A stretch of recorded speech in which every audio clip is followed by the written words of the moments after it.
Assalamualaikum warahmatullahi wabarakatuh. Alhamdulillah wassalatu wassalamu ala rasulillah wa ala alihi wa sahbihi wa man walah wa la hawla wa la quwwata illa billahi amma ba'du. Baik, para ikhwah sekalian rahimani wa rahimakumullah.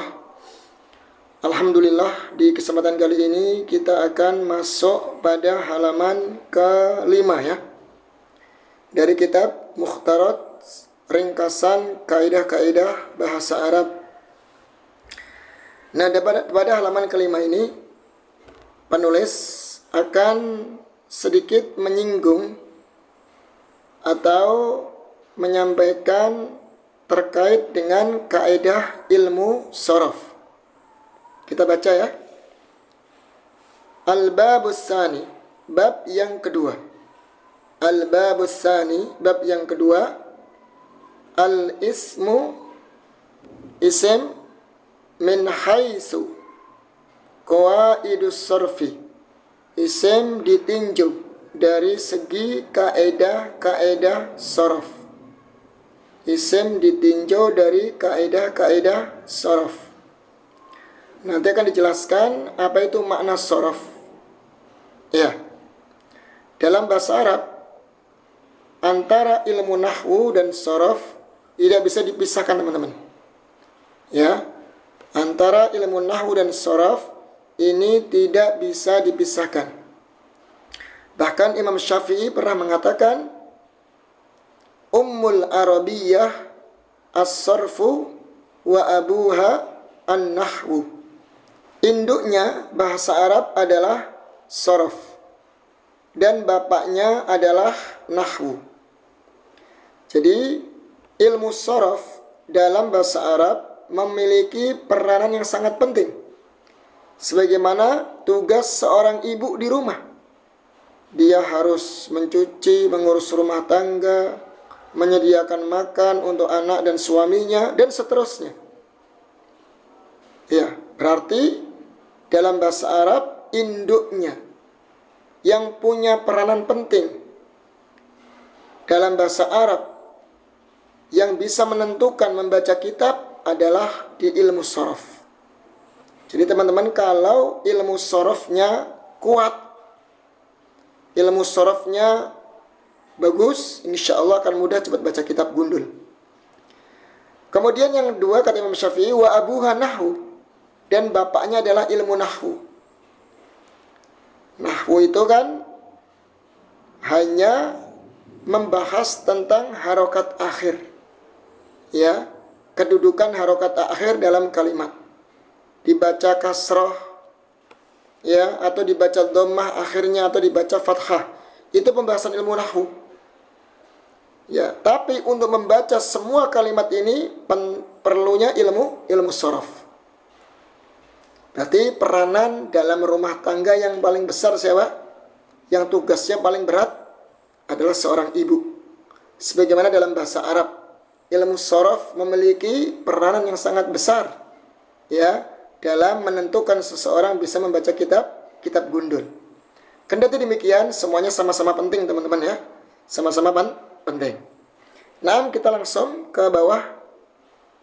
Ini dikatakan kaidah shorof adalah kaidah khusus. Kaidah shorof adalah kaidah khusus pada pembentukan kata dan perubahannya, baik karena pengurangan atau penambahan huruf. Jadi nanti shorof ini membahas tentang pembentukan kata. Dari satu kata berubah menjadi beberapa kata yang menghasilkan makna yang berbeda. Itulah shorof. Masya Allah, teman-teman ya. Jadi nanti teman-teman akan belajar bagaimana membentuk suatu kata menjadi beberapa kata sehingga menghasilkan makna yang berbeda. Kebanyakan kata tersusun dari 3 huruf. Arti dalam bahasa Arab itu kebanyakan kata dalam bahasa Arab tersusun dari 3 huruf. Kemudian diikutkan pada wazan atau timbangan fa'ala, fa, ain, lam. Ya. Kalau sorof sendiri artinya memalingkan. Maksudnya adalah memalingkan suatu kata menjadi beberapa kata sehingga menghasilkan makna yang berbeda. Berarti teman-teman kalau sudah tahu kuncinya, kunci dalam kalimat atau kata tersebut. Ya, contohnya di sini dikatakan kebanyakan kata tersusun dari 3 huruf. Kemudian diikutkan pada wazan fa'ala. Kalau kita tahu asal usul kata dasar dalam kalimat bahasa Arab yang mengikuti wazan fa'ala, fa'ain fi'il, nanti kita bisa palingkan ke beberapa kata sehingga menghasilkan makna yang berbeda. Ya teman-teman ya. Baik, sekarang kita akan lihat contohnya. Contoh. Kita akan lihat kalimat fa'ala, yaitu kata fa'ala.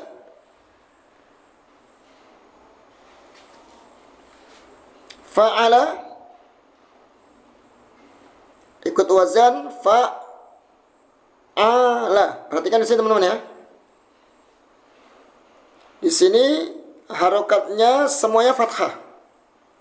Perhatikan ain fi'ilnya. Kita anggap huruf pertama itu fa fi'il. Namanya fa fi'il. Fa fi'il. Huruf kedua namanya ain fi'il. Ain fi'il. Huruf ketiga namanya lam fi'il. Ya. Jadi kita punya fa fi'il, punya ain fi'il, punya lam fi'il. Ya, punya lam fi'il. Nah, setiap kata, tadi dikatakan setiap kata itu setiap kata bahasa Arab itu mengikuti wazan dari 3 huruf ini. Fa, ain, lam. Atau fa'ala. Contohnya di sini jalasa. Jalasa. Perhatikan di sini kan? Nah, ini sama. Jalasa. Atau ikut wazan fa'ila yang dikasrah ain fi'ilnya. Lihat, bedakan yang sini kan fathah. Ini kasrah. Fa'ila. Contohnya syariba. Syariba. Baik. Atau fa'ula yang didhamah ain fi'ilnya. Contohnya karuma. Karuma. Kemudian di sini dikatakan fa'ala dakko. Aslinya dakoko. Asli itu dakoko. Kenapa jadi dakko? Karena apa? Ada huruf yang sama, maka kaidahnya apa? Disukun yang pertama jadi dakko, akhirnya disukup di tasydid, diidghamkan menjadi dakko. Sama dengan ikut wazan fa'ala juga farro. Aslinya faroro.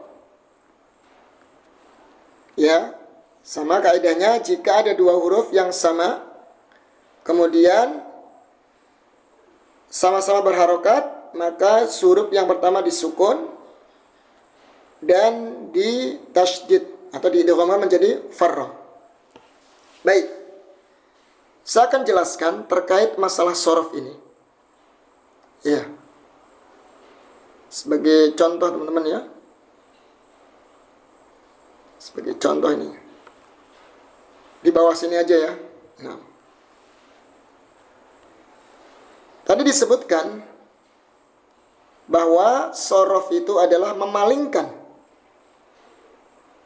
atau pembentukan suatu kata menjadi beberapa kata yang menghasilkan makna yang berbeda. entah dengan pengurangan atau penambahan. Baik, kita akan jelasin. Sebagai contoh,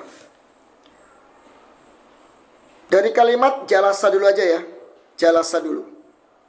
Nah, jalasa ini teman-teman bisa berubah atau bisa kita palingkan menjadi beberapa, kita bentuk menjadi beberapa kata. Bisa ia jelisu,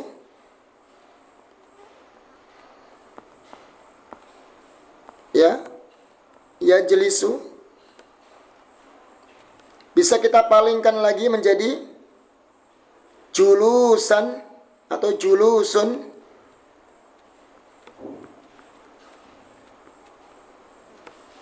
Bisa kita palingkan lagi menjadi jalisun.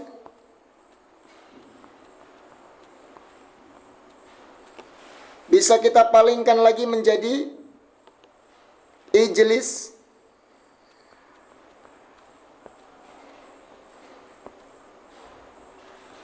Bisa kita palingkan menjadi majelis. Majelis, kita sering dengar majelis ilmu. Bisa kita palingkan lagi menjadi majalis.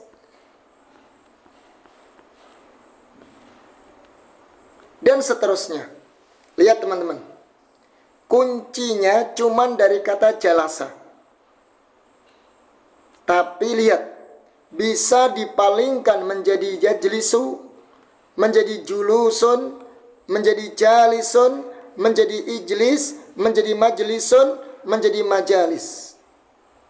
Inilah yang disebut dengan ilmu sorof. Nah teman-teman, kalau sudah paham ilmu sorof, kalimatnya mau dibentuk kayak apapun bentuknya, mau dimodel apapun bentuknya, kalau sudah tahu kuncinya, ternyata kalimat ini asal usulnya semua ini, ya semua ini, jajlisu, julusun, ya jalisun, semuanya ini asalnya dari satu kata, yaitu jalasa. Mudah nanti, ya mudah. Oh ternyata rumusnya sudah kita tahu, kata dasarnya jalasa, ya kata dasarnya jalasa.